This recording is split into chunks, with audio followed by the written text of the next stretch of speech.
Ayan. Hello guys. Ayan. Punta tayo sa baba. Tatanungin natin yung anak kong panganay. Kung anong hinilig niya sa Hot Wheels. Ayan. Hilig-hilig niya talaga sa Hot Wheels guys.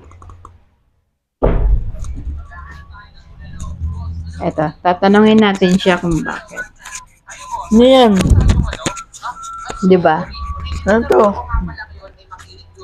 Kaya mo, mic yan. Oh. Tatanungin natin siya kung bakit.